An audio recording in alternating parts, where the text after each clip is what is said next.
All right, so get ready to think a little differently today, because we're about to explore how thinking like an algorithm can actually help us optimize our lives. Algorithms, yeah. Exactly. You know, those lines of code that kind of make our computers tick? Well, they might just hold some surprisingly useful secrets for living a more fulfilling life. Hmm. And the guide for this journey is this text: optimize your life. Think like an algorithm. Okay. Pretty cool. Yeah, I mean, it sounds a little counterintuitive. It does. It does. So, are you ready to unlock some like next level life hacks? Let's do it. All right, let's dive in. So, one of the things that really like jumped out at me in the text was this idea of the 37% rule. Okay. What is that, and how does it apply to us humans? Well, imagine you're an algorithm and you're tasked with, finding the best apartment to rent in a city. Okay. And you could analyze every single listing, every floor plan, every neighborhood review, just go on forever, right? Yeah. But the 37% rule says stop after you review about 37% of the options. 37. Really? Yeah, statistically speaking, you're likely to find a fantastic choice within that first 37%. Huh. It's about, getting a great outcome without getting bogged down. Oh, wow. I can definitely relate to that. You know, I get stuck in that trap of endless scrolling, whether it's, job postings or even looking for a restaurant to eat at Oh, sometimes. yeah, for sure. It sounds like there's a real benefit to knowing when to just stop searching and make a choice. Absolutely. This applies to all sorts of decisions like, choosing a restaurant, a new book to read, even a career path. Sometimes we just need to trust the process, make a choice, and move forward. That's so freeing to hear. So another big theme in the text is this idea of prioritization. Yes. What does that look like in the context of algorithmic thinking?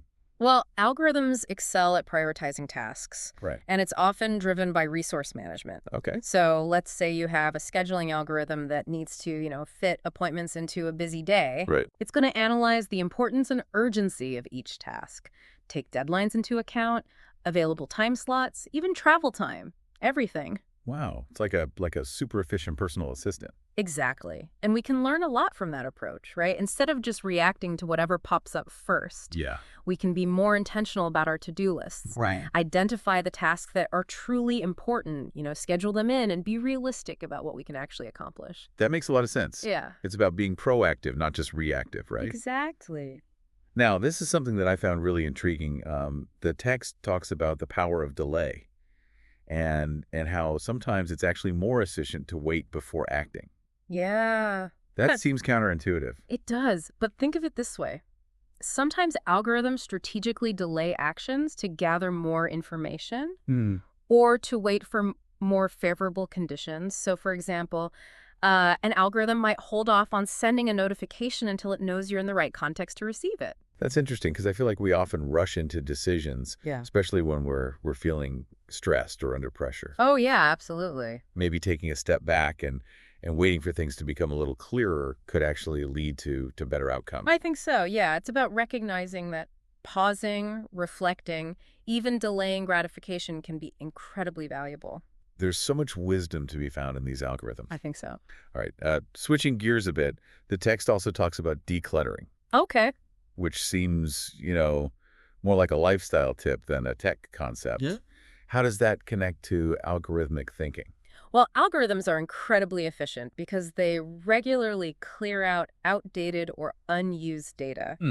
Making room for new information, they use what's called a cache and evict system. Okay. Think of it like cleaning out your closet. You get rid of clothes you don't wear anymore to make space for new ones. It's like a mental and physical spring cleaning Exactly. inspired by computer code. That's right. And it's not just about physical clutter either. Yeah. We can declutter our digital spaces, our calendars, even our mental to-do lists. Right. It's about creating space for new possibilities. Yeah, I really like that analogy. It makes the whole concept of decluttering seem much less daunting. For sure.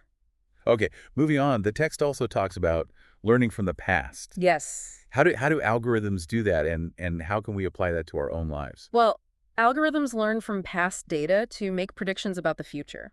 Okay. Think of a music recommendation algorithm. Okay. It analyzes your listening history, identifies patterns, and suggests songs you might enjoy based on what you've liked before. Oh, so that's how Spotify seems to know my music taste better than I do. That's exactly it. And just like those algorithms, we can analyze our own experiences, identify patterns in our behavior, and use those insights to make better choices going forward.